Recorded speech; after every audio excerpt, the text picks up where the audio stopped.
My son laid a hand on me inside my own kitchen, and I didn't say a word. But the next morning, when he came downstairs thinking I just accepted his disrespect, he froze in sheer terror when he saw who was sitting at my dining room table. I was sitting at the head of the table, smoothing out the white linen tablecloth Helen had bought for our 20th anniversary. When Kevin walked into the room with that swagger of his like he owned the world, he hadn't even noticed the dark purple bruise spreading across my jaw. He was so focused on himself, already reaching for the basket of fresh biscuits I'd been making since 3 a.m. He grabbed the biggest one, took a huge bite, and started talking about how things were going to change in this house now that I understood how things really worked. But the words died in his throat when the chair next to me scraped against the hardwood floor. His face, which had been flushed from last night's drinking, turned the color of old newspaper, like he'd seen a ghost walking through our front door.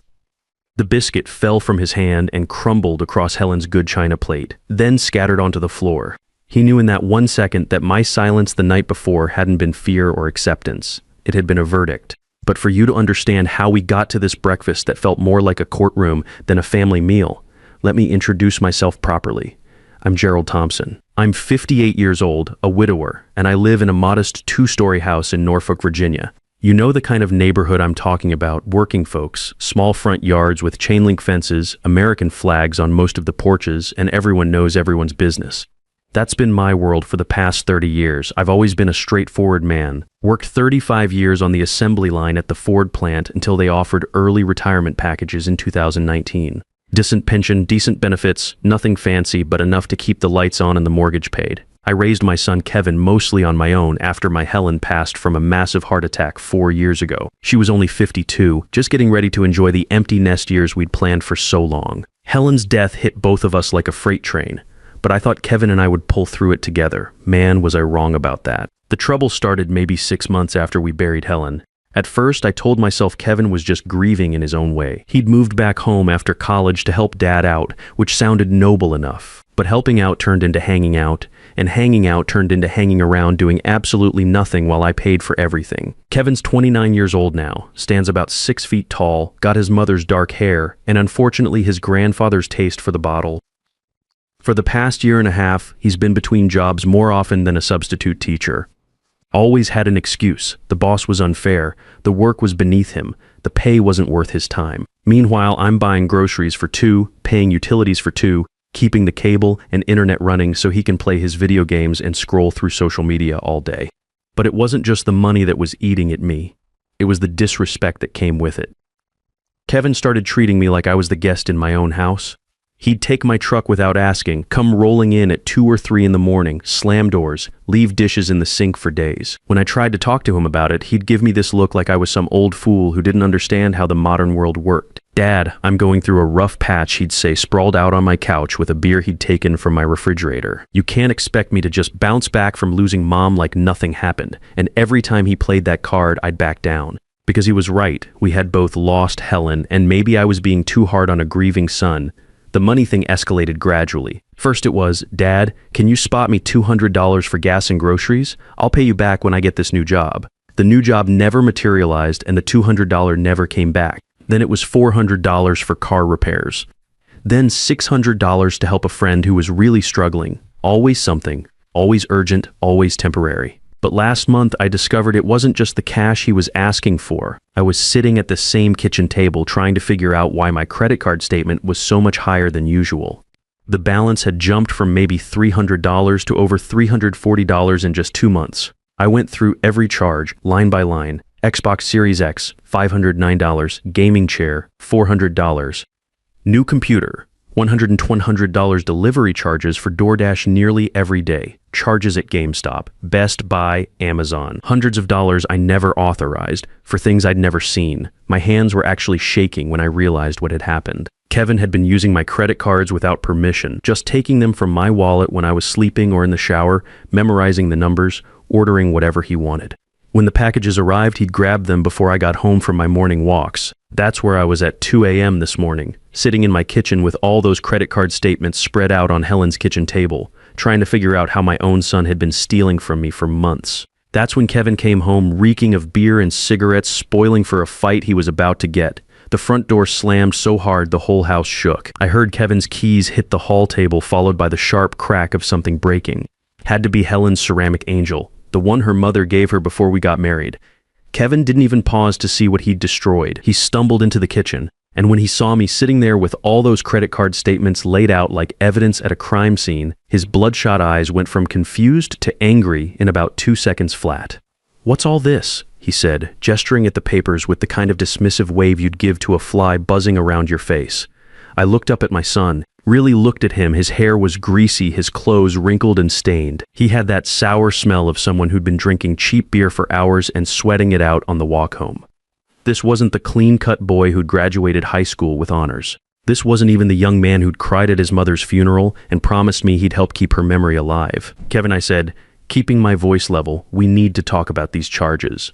This Xbox for $509, this gaming setup for $1,200, all these food deliveries. I never authorized any of this." His face flushed red, but not from embarrassment, from anger. "That stuff's mine. I need it for my job search, for staying connected. And what's wrong with eating? You want me to starve? Job search?" I couldn't help the bitter laugh that escaped. "Son, you haven't filled out a job application in 3 months. You spend 12 hours a day playing games and watching videos. You don't know anything about how the world works now. Old man," he snapped. "Everything's online. Networking, applications, interviews. I need good equipment for that." I picked up the credit card statement and read off some of the charges. DoorDash, $47 for Thai food. Another DoorDash, $38 for pizza. Grubhub, $52 for Mexican. "Kevin, there's $400 worth of delivery charges here just from last week. We have a kitchen full of groceries I paid for." That's when his whole demeanor shifted. The fake justification fell away and what was left was pure entitlement. "This is my house too," he said, pointing a finger at me. "Half of everything here is mine when you're gone anyway. So really, I'm just spending my own money." The cold calculation in his voice hit me like a slap, like he was already planning my funeral and dividing up my stuff. I stood up slowly from the kitchen chair, my joints creaking from sitting too long with the bills spread out in front of me. "Kevin, this is my house, my credit card, my money that I earned working 35 years at that plant. You're 29 years old. Maybe it's time you got your own place and started taking care of yourself." That's all it took. Those words were the trigger that released whatever demon had been growing inside my son for the past year. He came at me fast, faster than I expected. 1 second, he was standing by the refrigerator. The next, he had both hands on my shoulders, gripping me so tight, I could feel his fingers digging through my old flannel shirt into the muscle underneath. "You don't tell me what to do," he snarled, his face inches from mine, his breath reeking of beer and something rotten. "You're nothing without me. Who's going to take care of you when you can't take care of yourself anymore? You need me more than I need you, old man." He started shaking me then, hard enough that my teeth rattled and my reading glasses flew off my face and skittered across the linoleum floor. I felt like a rag doll in the hands of an angry child, except this child was 6 feet tall and stronger than me. "Kevin, stop," I managed to say. "You're hurting me." But he wasn't listening. His eyes had this glassy, distant look, like he was seeing something else entirely. Like I wasn't his father anymore, just an obstacle in his way. "I'm sick of your lectures," he yelled, shaking me harder. "I'm sick of you acting like you're better than me. You think you're so smart with your little bills and your little rules? Well, guess what? I don't have to listen to you anymore." That's when he let go and shoved me backward with both hands, putting his full weight behind it. I went flying across the kitchen like I weighed nothing at all. My back hit the edge of the counter so hard I heard something pop in my spine. Pain shot through me from my tailbone to my shoulders, and I gasped, trying to catch my breath. But Kevin wasn't done. As I tried to steady myself against the counter, still seeing stars from the impact, he stepped forward and backhanded me across the face with an open palm. The crack echoed through the kitchen like a gunshot. My head snapped to the side, and I tasted blood immediately where my teeth had cut the inside of my cheek. For a moment, we just stared at each other. Me leaning against the counter, blood trickling from the corner of my mouth, and him standing there breathing hard like he'd just finished a workout. His fist was still clenched, and for a second I thought he was going to hit me again. Instead, he just looked at me with this expression of complete contempt, like I was something disgusting he'd found stuck to his shoe. "There," he said, his voice suddenly calm and cold. "Now you know how things really work around here. Next time, maybe you'll think twice before trying to cut off my money." Then he turned around and walked out of the kitchen like nothing had happened. I heard his heavy footsteps on the stairs, heard his bedroom door slam shut. Within 10 minutes, I could hear him snoring. I stood there in my kitchen for a long time, leaning against the counter where Helen used to make our morning coffee, tasting blood and feeling something fundamental shift inside me. I went to the little half bathroom under the stairs and looked at myself in the mirror.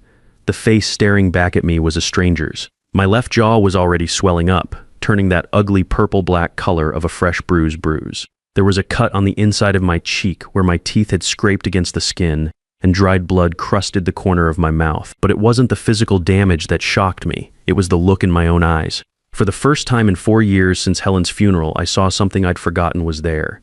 Anger. Not the hot, explosive kind that Kevin had just shown me, but something cold and calculating. The kind of anger that plans ahead. I washed the blood off my face with cold water, patted the cut dry with a clean towel, and made a decision that would change both our lives forever.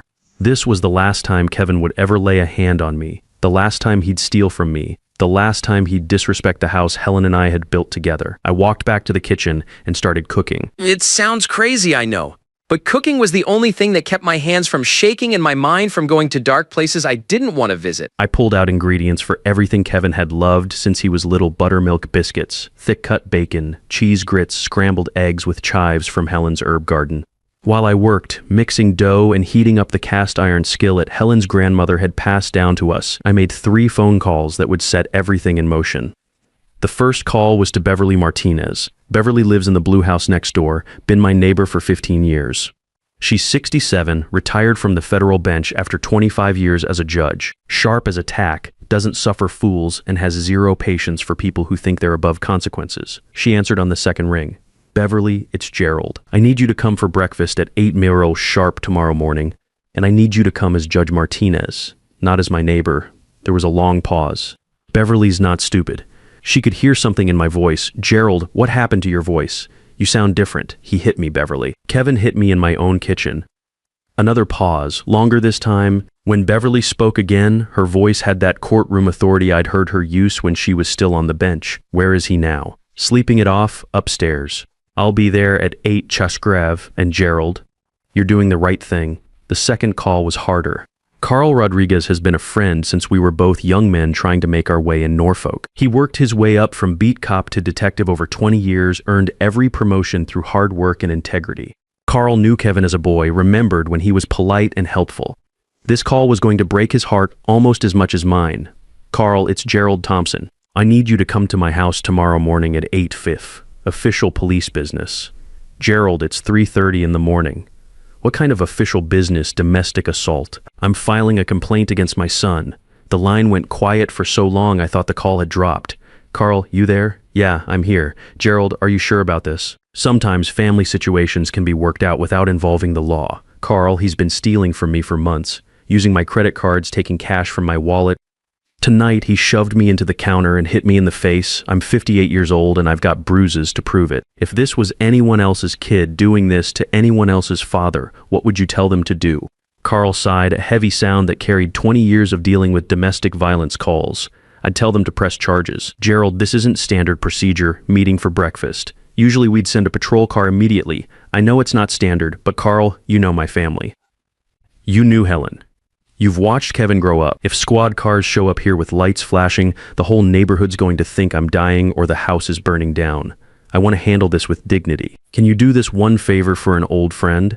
8 to sharp, he said. Finally, I'll bring Officer Martinez, Lisa Martinez, Beverly's niece. She's good people, handles domestic situations well, but Gerald, if you're in any danger before then, I'm safe until morning. Kevin drinks until he passes out, then sleeps like the dead until noon.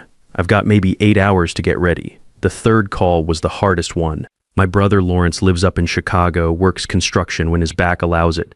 Larry's 61, 3 years older than me, and the only family I have left besides Kevin. We don't talk often, but when we do, it matters. Larry, it's Gerald. Gerald. What the hell time is it? This better be good. It's not good. Larry, Kevin hit me tonight. I'm calling the police in the morning. I heard Larry's wife Sarah in the background asking what was wrong. Larry covered the phone and said something to her, then came back on the line. That little son of a bitch. I knew this was coming, Gerald. I could see it the last time we visited. The way he talked to you, the way he acted like he owned the place. What are you going to do? I'm going to have him arrested. Domestic assault, elder abuse, theft. I've got evidence of everything. Good, it's about damn time. Gerald, I know this is hard, but that boy needs to learn there are consequences in this world. You want me to drive down there? No, but I appreciate the offer. I just wanted family to know what I was doing before I did it. You're doing the right thing, brother. Helen would be proud of you for finally standing up to him. After I hung up, I stood in my kitchen surrounded by the smell of bacon grease and fresh biscuits, planning the most important breakfast of my life, because it wasn't going to be just a meal, it was going to be a trial, with me as the prosecutor, Beverly as the judge, and Carl as the bailiff. And Kevin was going to be the defendant, whether he knew it or not. By 7:30 a.m., my dining room looked like something out of a magazine. Helen's white linen tablecloth covered the oak table we'd bought for our first apartment 32 years ago. Her good china, the set with the tiny blue flowers that her mother had given us for our wedding, was arranged perfectly at 4-place settings. The silver cutlery I'd polished the night before gleamed in the morning sunlight streaming through the front window. I'd made enough food to feed a construction crew.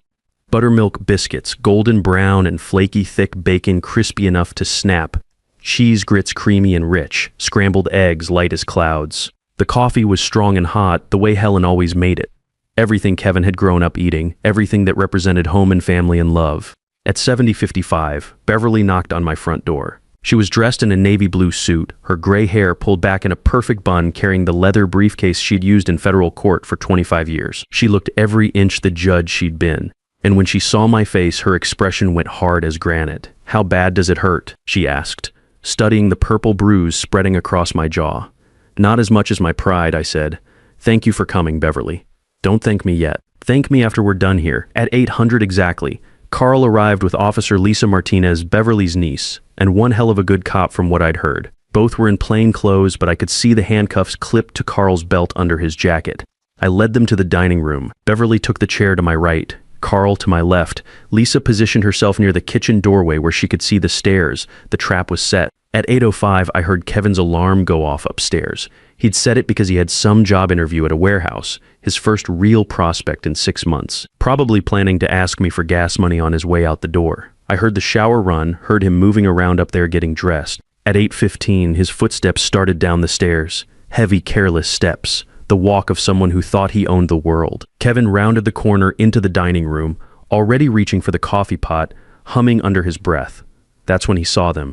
The color drained out of his face like water down a bathtub drain. His mouth fell open, but no sound came out. His hand, which had been reaching for coffee, just hung there in midair like he'd been frozen in time.